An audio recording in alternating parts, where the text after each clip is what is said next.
Hello नमस्कार साथियों, स्वागत है आप सभी का अपने चैनल सूरज एजुकेशन पॉइंट में। और आज के इस क्लास में हम लोग देखने वाले हैं तो क्या विद्युत धारा और इसके प्रभाव। विद्युत धारा क्या होता है, इसका प्रभाव क्या क्या होता है, इसको हम लोग देखने वाले हैं बहुत ही बेसिक से। तो अभी तक जो मेरे चैनल पे नए हैं कृपया चैनल को सब्सक्राइब कीजिएगा, साथ साथ बेल आइकन को भी दबाइएगा ताकि इसी तरह के वीडियो का नोटिफिकेशन आपके पास टाइम पे पहुंचे। और अपने दोस्तों के पास शेयर जरूर कीजिएगा ताकि आपका दोस्त भी जान सके कि मैं किस तरीके से साइंस का क्लास अभी लेके चल रहा हूँ पूरा बेसिक से। ये क्लास जो है किस क्लास का है, तो एनसीईआरटी साइंस क्लास 6 से लेके 10 तक, यानी कि छठा से लेके 10वां तक का जो भी साइंस है सबका निचोड़ मैं पार्ट बाय पार्ट बता रहा हूँ। तो फिर से बोलता हूँ, जो लोग अभी तक मेरे चैनल को सब्सक्राइब नहीं किए हैं वो सब्सक्राइब जरूर कीजिएगा और साथ साथ बेल आइकन को भी दबाइएगा ताकि इसी तरह के वीडियो का नोटिफिकेशन आपके पास टाइम पे पहुंचे। तो आइए बिना लेट किए हम चलते हैं विद्युत धारा और इसके प्रभाव के बारे में जानते हैं डिग्री से पूरा। तो विद्युत धारा और इसके प्रभाव, सबसे पहले हम जानते हैं तापीय प्रभाव। ये तापीय प्रभाव होता क्या है, ये तापीय प्रभाव क्या होता है। तो सबसे पहले तो तापीय प्रभाव देखिए, पहले जानिए कि जब किसी परिपथ से धारा का प्रवाह होता है तो तार का गर्म होना, जब कोई तार है, जब तार से विद्युत धारा का प्रभाव होता है, इसमें करंट दिया जाता है, लाइन दिया जाता है, तो तार का गर्म होना वो विद्युत धारा का तापीय प्रभाव कहलाता है। इससे समझिए क्या बोला है कि जब किसी परिपथ में माने कि कोई तार है, उसमें जब करंट को छोड़ा जाता है तो छोड़ने के बाद जब तार गर्म हो जाता है उसी को कहा जाता है तापीय प्रभाव। समझिए। उसके बाद देखिए आगे कहा कि तापीय प्रभाव का खोज किसने किया था। तो तापीय प्रभाव का खोज जो हुआ था उसका खोज जो है जूल ने किया था। जूल किसका खोज किया था, तापीय प्रभाव का। तापीय प्रभाव का खोज किसने किया था, तो जूल ने किया था। आगे देखिए थर्मल कंपोनेंट्स यानी कि तापीय अवयव में नाइक्रोम का प्रयोग किया जाता है।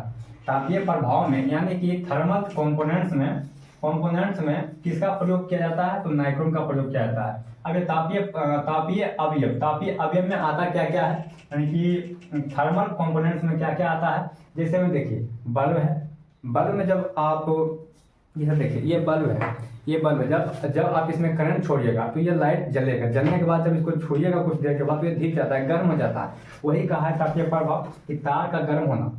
या ये देखिए बल्ब है, बल्ब भी गर्म होता है। उसके बाद हीटर से देखिए खाना भी बनता है। जब उसमें लाइन दीजिएगा तो उसमें देखिए एक तार लगा होता है नाइक्रोम का, और चिमनी मिट्टी इसको कहते हैं। चिमनी मिट्टी उसमें लगाया जाता है चारों बगल तार के, वही गर्म होता है, झाग फेंका जिससे कि खाना बनता है। वही हुआ हीटर। बल्ब हो गया, हीटर को फ्यूज ईटीसी सभी जो है ये तापीय अवयव का एग्जाम्पल था। आइए अब हम चलते हैं देखिए हीटर पे चलते हैं। देखिए हीटर क्या, तो इसमें जो है नाइक्रोम के तार चिमनी मिट्टी, यानी कि चिमनी मिट्टी को इसमें कहते हैं क्राय प्लेट के प्लेट पर लिपटा रहता है। कि जो नाइक्रोम के तार होता है उस पर चिमनी मिट्टी के प्लेट पर लिपटा रहता है। चिमनी मिट्टी जो है वो तार पे लिपटा रहता है। उसके बाद देखिए विद्युत के प्रवाहित होने पर तार गर्म होता है। जब उसमें विद्युत प्रवाहित होता है, यानी कि जब करंट को छोड़ा जाता है तो क्या होता है, नाइक्रोम के तार में चिमनी मिट्टी लपेटा रहता है तो वो गर्म हो जाता है। गर्म होने के बाद खाना बनना स्टार्ट हो जाता है। अब देखिए नाइक्रोम का प्रतिरोध जो होता है, नाइक्रोम का प्रतिरोध और गलनांक जो होता है, यानी कि रेसिस्टेंस एंड मेल्टिंग पॉइंट, यानी कि प्रतिरोध और गलनांक दोनों उच्च होता है। प्रतिरोध और गलनांक जो होता है वो दोनों उच्च हो जाता है। आइए अब आते हैं इंपोर्टेंट पे, किस पे, तो विद्युत बल्ब यानी कि इलेक्ट्रिक लाइट बल्ब पे हम चलते हैं। तो इलेक्ट्रिक लाइट बल्ब जो है, देखिए ये जैसे बल्ब हुआ, ये बल्ब के बारे में हम जानते हैं। विद्युत बल्ब में जो है इसके बारे में हम जानेंगे। तो सबसे पहले देखिए यह एक कांच के आवरण का बना उपकरण होता है। ये कांच का देखिए जो है शीशा, जिसको कांच कहते हैं, कांच का बना होता है। वही कहा है कि यह एक कांच के उपकरण का बना होता है।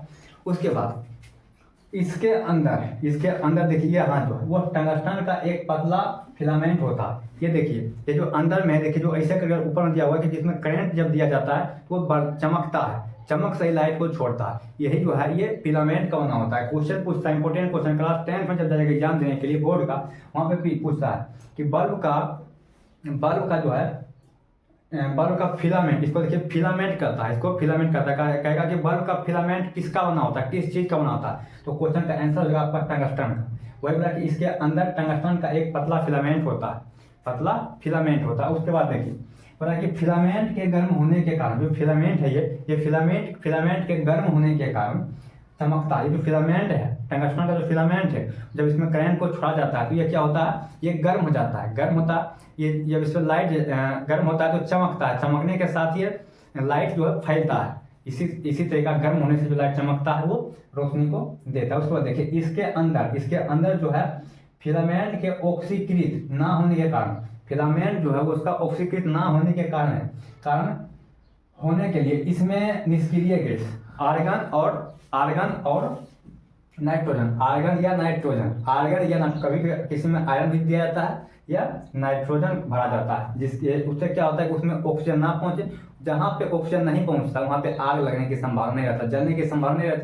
अगर इसमें अगर आयरन थी क्या है आर्गन या नाइट्रोजन कोई इसमें भरा नहीं रहेगा तो इसमें ऑक्सीजन रहेगा। ऑक्सीजन जब रहेगा तो फिलामेंट ये जल जाएगा, टंगस्टन जिसका बना हुआ फिलामेंट वो जल के खत्म हो जाएगा। तो फायदा क्या होगा, तो जलेगा नहीं। इसलिए बोला कि इसके अंदर फिलामेंट के ऑक्सीकृत ना होने के लिए इसमें निष्क्रिय गैस आर्गन या नाइट्रोजन भरा जाता है। अब देखिए टंगस्टन का जो गलनांक होता है यह एवं प्रतिरोध, गलनांक एवं प्रतिरोध दोनों उच्च होता है। गलनांक और प्रतिरोध दोनों उच्च होता है, बहुत ज्यादा होता है।